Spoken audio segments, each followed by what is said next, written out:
Good afternoon, school. Good afternoon to everyone in school and everybody at home as well. Happy Friday. Welcome to today's celebration assembly. I hope everyone's had a really positive week.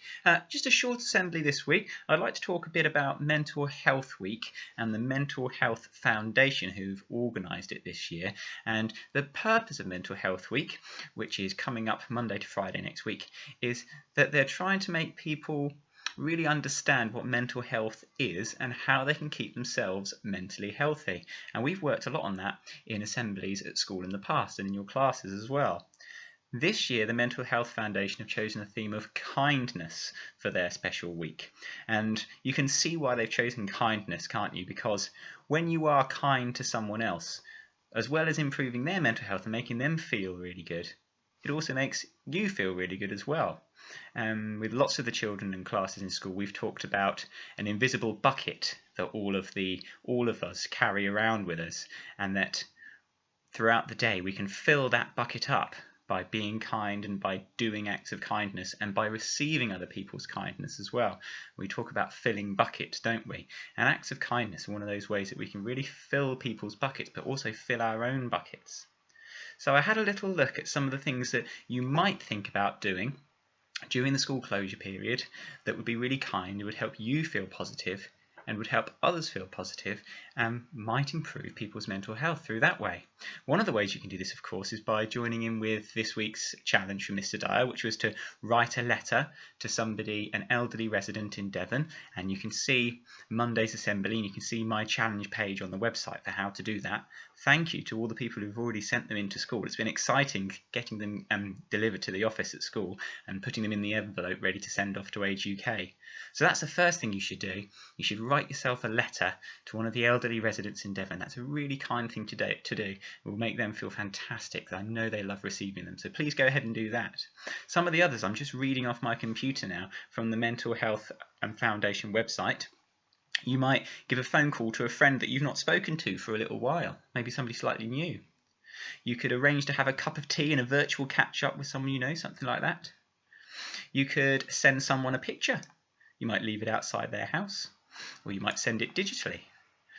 Here's a good one. Send an inspirational quote to a friend. There are lots of those online, aren't there? Sometimes we see those in assembly.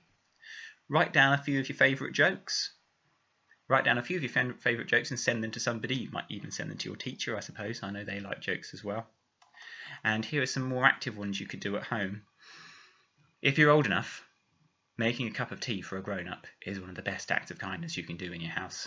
I can speak from experience there. It makes the grown-up feel brilliant. If you offer for your parents at home, if you offer to do a chore around the house, like tidying up or cleaning something, without waiting to be asked, that's a massive act of kindness. It's quite rare for children to think to do that, so I know your parents would really, really appreciate that. You might do something around your community. I went out for a walk this morning with my daughter, and somebody had put a smile stone about 1 metre away from our front door. And as soon as we walked out, we nearly trod on it. But we both felt fantastic. Somebody's really thought of us. They painted a smile stone in bright, shiny colours, and they put it on our front door. So we were able to go and hide it outside the front door of somebody that we know. That was a really positive thing to do. So choose yourselves a couple of acts of kindness to do this weekend. That's going to improve your mental health and make other people feel good too. Another job I'd like you to do over the weekend, please. I'd like to make sure you read this week's school newsletter. It's on the website under the newsletter section. Read it with your parents. Get your parents to read it to you. There's some important information in there this week about yourself and the school and about the teachers as well. And you can see the photos of some of our children who've earned Student of the Week this week. And you can give them a big round of applause in your house too. You might even see if your own name's on there. So please make sure you take time to have a look at the newsletter. And what about Values Cup? Well, we've got 3 people who are Values Cup winners this week. Obviously, I'm at home today. Mrs. Walker is in school looking after the school today. So she's got the trophies. She'll have to deliver some of these for me. I've got 2 Values Cups for children this week who've been in school for showing respect and friendship.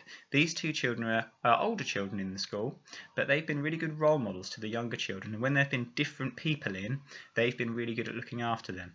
And they've also really been kind and looked after their younger siblings as well who've been in school. And that can be quite unusual to have to spend time with your brother or your sister when you're in school, but they've done it really well. So thank you very much. This week's Values Cup winners are Chloe in Year 4 and Tommy in Year 6. So thank you. Well done. Big round of applause to those two. I know it's not the first time Tommy's won the Values Cup during school closure, but speaking to all of your teachers, it was unanimous that he deserved it again for continuing to be such a good role model, a really good house captain as well. So thank you, Tommy. Good for you. We've also got one Values Cup winner this week from the staff team, and that's for showing endeavour. And this person, as all the teachers have been doing, has been working really hard this week, but particularly she was able to swap around her plans at the last minute to teach different classes and make sure all the children were really well looked after. And this week's Values Cup winner for endeavour is Mrs. Cranmer, so congratulations to Mrs. Cranmer too. I hope you all have a brilliant weekend planned, and I look forward to seeing you on Monday morning on Monday morning's assembly. Have a lovely weekend. Bye bye now.